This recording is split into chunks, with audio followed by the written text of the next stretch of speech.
The galaxy exploded into chaos, as word spread that the primal humans had done what the greatest minds of 1,000 worlds could not.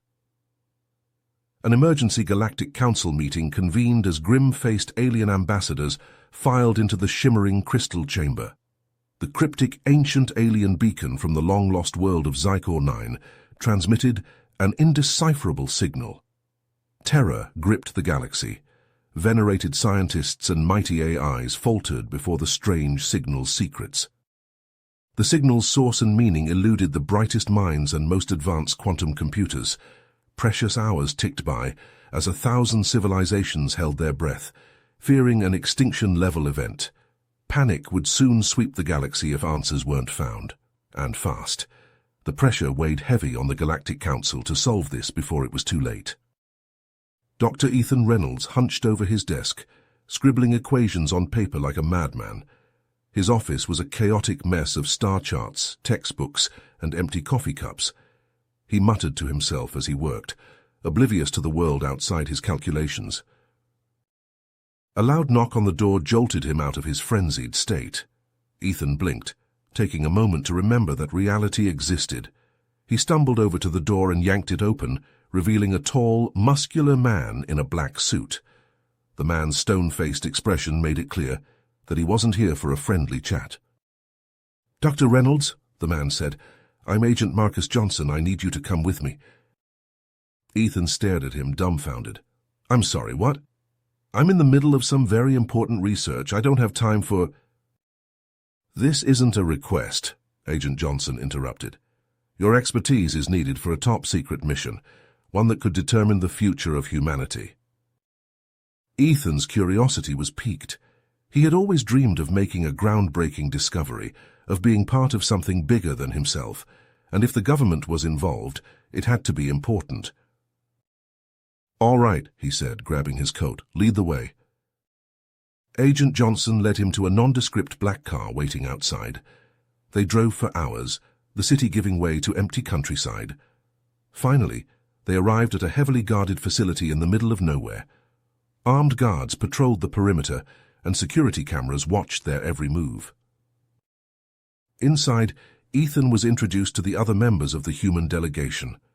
Dr. Olivia Chen, a woman with a sharp gaze and an even sharper mind, was a renowned computer scientist.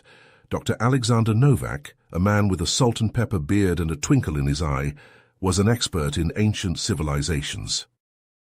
They were led to a briefing room, where a stern-faced military official waited for them. "Thank you for coming on such short notice," he said. "We have a situation that requires your unique skills."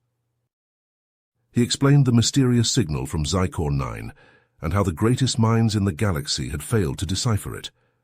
"We believe that you three may be our best hope," he said. "You will be joining the Galactic Council's joint task force, representing humanity in this endeavor." Ethan's heart raced with excitement. This was the opportunity of a lifetime, a chance to prove that humans were just as capable as any other species in the galaxy. "We won't let you down," he said, speaking for all of them. "We'll show the galaxy what humans are made of." The official nodded. "I hope so. The fate of the galaxy may depend on it." As they left the briefing room, Ethan turned to his new colleagues. "Well, it looks like we have our work cut out for us," he said with a grin. "Let's get started." The Joint Task Force's ship touched down on the barren surface of Xicor 9, kicking up clouds of dust that obscured the view from the cockpit windows. As the dust settled, a colossal structure came into focus. It towered over the landscape, a behemoth of alien architecture that seemed to defy the laws of physics. Ethan stepped out of the ship, his boots crunching on the rocky ground. He shielded his eyes from the glare of the planet's twin suns, squinting up at the imposing structure before him. It was unlike anything he had ever seen, all smooth curves and impossible angles. The rest of the team emerged behind him, each carrying their own specialized equipment. Dr. Chen had a portable quantum computer strapped to her back, while Dr. Novak carried a bag filled with ancient texts and translation matrices. Ambassador Zortex, the leader of the Galactic Council's delegation, strode past them, his 4 eyes narrowed in determination. "Let's get to work," he barked, his voice echoing off the alien walls. Inside the structure, the team set up a makeshift base camp. Each species claimed a corner of the cavernous chamber, setting up their equipment and getting to work on decoding the signal. Days turned into weeks as they labored over the problem. The humans huddled around their computers, running simulations and analyzing data. The other species worked in their own ways, using advanced technology and esoteric knowledge to try to crack the code. But despite their best efforts, no progress was made. The signal remained as inscrutable as ever, its secrets locked away behind an impenetrable wall of alien mathematics and language. Tensions began to rise among the different races. The Zorgons blamed the Xanthari for hogging the best equipment, while the Xanthari accused the Crinians of withholding vital information. Even the usually stoic Ambassador Zortex was starting to show signs of strain, his tentacles twitching with agitation. One evening, as the team gathered for a tense meal, Ambassador Zortex slammed his appendage down on the table. "This is getting us nowhere," he snarled, his eyes flashing with anger. "We have been here for weeks, and we are no closer to decoding the signal than when we arrived." He turned his gaze on the humans, who sat huddled together at the far end of the table. "And you," he said, pointing an accusing tentacle at them, "you are the least advanced civilization here. What have you contributed to this endeavor?" Ethan bristled at the accusation, but kept his voice calm. "We have been working just as hard as everyone else," he said. "We may not have the same level of technology, but we bring a unique perspective to the problem." Ambassador Zortex scoffed. "Unique perspective? What good is that when we are facing a threat to the entire galaxy? I say we remove the humans from the task force and let the real scientists get back to work." Ethan felt his blood boil at the insult, but he refused to rise to the bait. He knew that getting angry would only prove the ambassador right. Instead, he excused himself from the table and returned to his workstation, determined to prove the alien wrong. Late that night, as the rest of the team slept, Ethan pored over the alien language patterns once again. He had always had a knack for languages, and he was convinced that the key to decoding the signal lay in understanding the nuances of the alien tongue. As he studied the symbols and glyphs, something clicked in his mind. He saw a pattern emerge, a logic to the madness that had eluded them all. With trembling hands, he inputted his findings into the computer, holding his breath as he waited for the results. The screen flashed green, and Ethan let out a whoop of joy. He had done it. He had cracked the code. Excited beyond measure, he raced out of his corner of the chamber, eager to share his breakthrough with the rest of the team.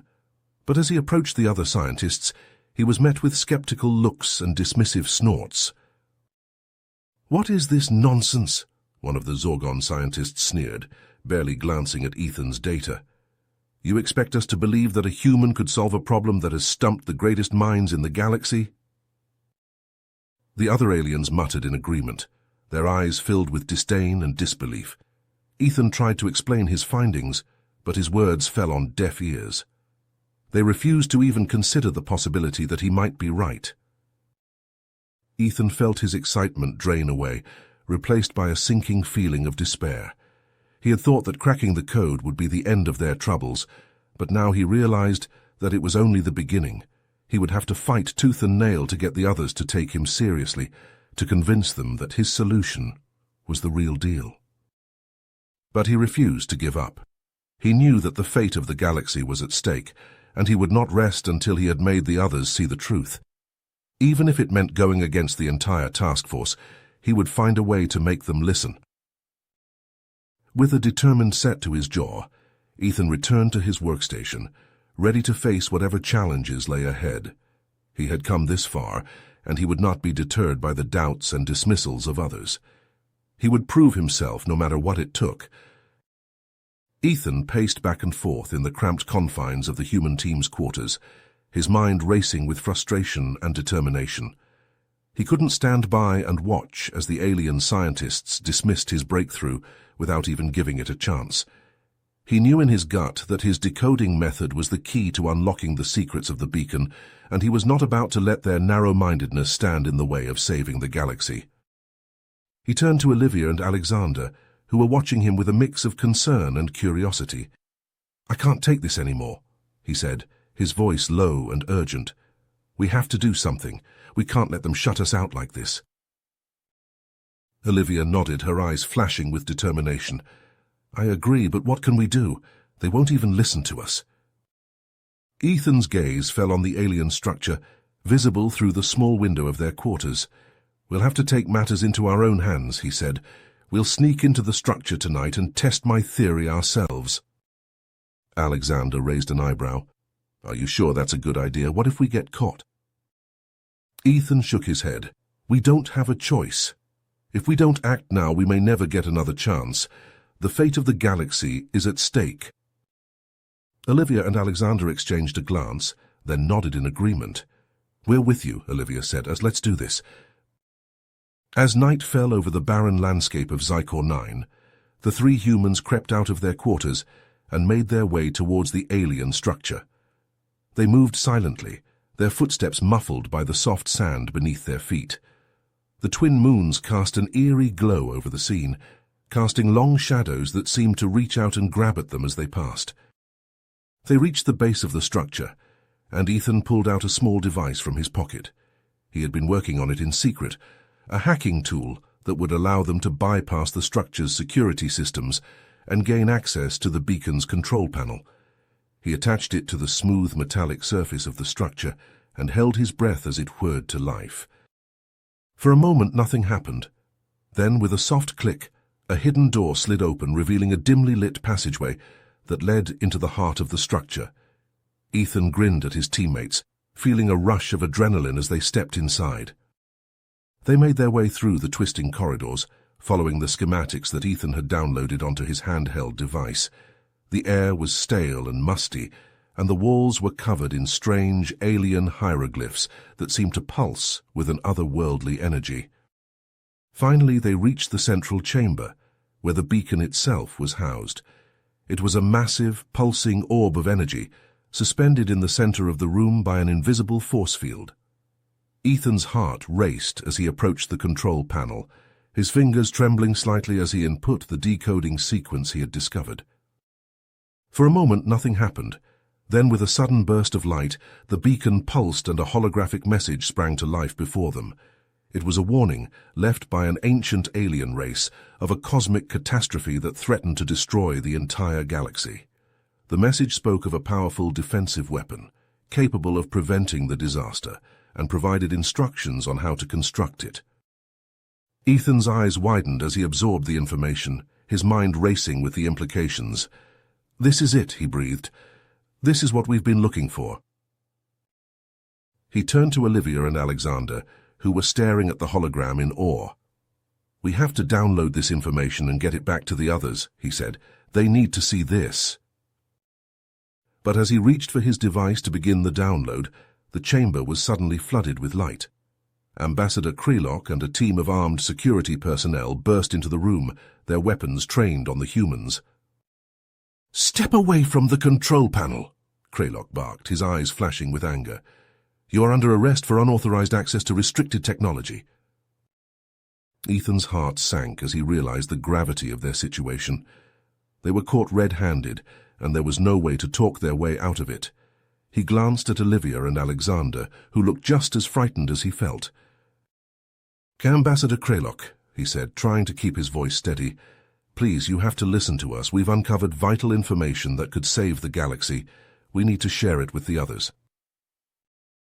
But Krelok was not in a listening mood. "Silence," he snapped. "You have violated the trust of the Galactic Council and will face the consequences of your actions. Surrender now, or we will use force." Ethan's mind raced as he tried to think of a way out of the situation. He knew that if they surrendered now, they would never get the chance to share their discovery with the others. But if they resisted, they risked a violent confrontation that could jeopardize the entire mission. He looked at Olivia and Alexander, who were watching him with a mix of fear and determination. They had come this far together, and he knew that they would stand with him no matter what happened next. Taking a deep breath, Ethan stepped forward, his hands raised in a gesture of surrender. "We'll come quietly," he said, his voice filled with a quiet resolve. "But I beg you, Ambassador Krelok, to hear us out. The fate of the galaxy may depend on it." Ethan stood tall, his eyes locked with Ambassador Krelok's, unwavering in his resolve. "Ambassador, with all due respect, we can't surrender now. Not when we're so close to saving the galaxy." Olivia stepped forward, her voice steady. "The Galactic Council's bureaucracy and infighting have held us back for too long. We need to act now, before it's too late." Alexander nodded in agreement. "Every moment we waste arguing is a moment we could be using to prevent this catastrophe. Please, just let us show you what we've discovered." Krelok's eyes narrowed, his grip tightening on his weapon. "You have no right to make demands. You're nothing but primitive upstarts, meddling in affairs far beyond your understanding." "That's enough, Krelok." Ambassador Zortex's booming voice echoed through the chamber as he strode forward, his towering form casting a shadow over the assembled group. "I have seen what the humans are capable of. They have done what none of us could. They have decoded the signal." Krelok's eyes widened in surprise, but he quickly regained his composure. "That's impossible. No human could have solved a problem that has stumped the greatest minds in the galaxy." Zortex fixed Krelok with a piercing stare. "And yet they have. I have witnessed it with my own eyes. We would be fools to dismiss their findings without even hearing them out." He turned to the other council members who had gathered behind Krelok. "My fellow ambassadors, I implore you to listen to the humans. They may be young and inexperienced compared to our ancient civilizations, but they have proven their worth time and time again. We cannot afford to let our pride and prejudices blind us to the truth." There was a moment of tense silence as the council members exchanged glances, weighing Zortex's words. Finally, one of them stepped forward, a tall, slender being with iridescent scales. "Ambassador Zortex is right. We must put aside our differences and work together. If we hope to survive this crisis, let us hear what the humans have to say." Krelok's jaw clenched, but he lowered his weapon. "Very well, but if this is some kind of trick—" "It's not," Ethan said firmly. "We would never risk the fate of the galaxy for our own gain. All we want is to help." With that, he turned back to the control panel and activated the holographic message once more. The council members watched in stunned silence as the ancient alien's warning played out before them, detailing the impending cosmic catastrophe and the defensive weapon that could prevent it. As the message faded, the chamber erupted into a flurry of activity. The council members began to argue and debate, their voices rising in a cacophony of fear and urgency. "We must act immediately," one of them said. "There's no time to waste." "But how can we trust this information?" another countered. "What if it's a trap?" Zortex's voice cut through the chaos like a knife. "Enough! We have seen the evidence with our own eyes. The humans have risked everything to bring us this information, and we would be fools to ignore it.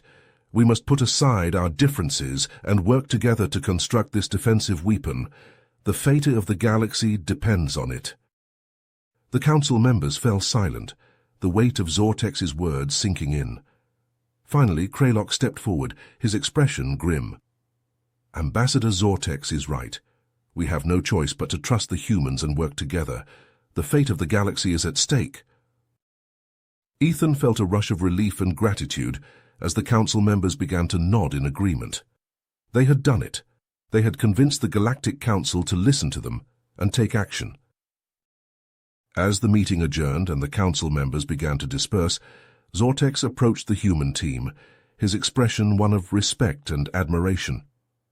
"You have done a great thing today," he said. "You have proven that even the youngest and most primitive of civilizations can make a difference. The galaxy owes you a debt of gratitude." Ethan smiled, feeling a sense of pride and accomplishment. "We couldn't have done it without you, Ambassador Zortex. Thank you for believing in us." Zortex nodded, his eyes twinkling with amusement. "I have a feeling that this is only the beginning of your adventures, my young friends. The galaxy is a vast and wondrous place, full of mysteries and challenges. I have no doubt that you will rise to meet them all." With that, he turned and strode away, leaving the human team to bask in their victory. They had done the impossible. They had united the Galactic Council and set in motion a plan to save the galaxy, and they had done it together, as a team. Ethan turned to Olivia and Alexander, his heart swelling with pride and affection. "We did it," he said softly. "We really did it." Olivia grinned, her eyes shining with excitement. "And to think this is only the beginning. Who knows what other adventures await us out there in the galaxy?" Alexander chuckled, his expression one of wry amusement. "As long as we stick together, I have a feeling we can handle anything the universe throws at us." Ethan nodded, feeling a sense of purpose and determination. They had a long road ahead of them, but he knew that with his team by his side, they could face any challenge and emerge victorious. The fate of the galaxy was in their hands, and they would not let it down. You have reached the end of the story. If you enjoyed this story and want to support us, please leave a like and subscribe to our channel, and for every comment that says 88, I will heart every single one of them. Thank you for your time.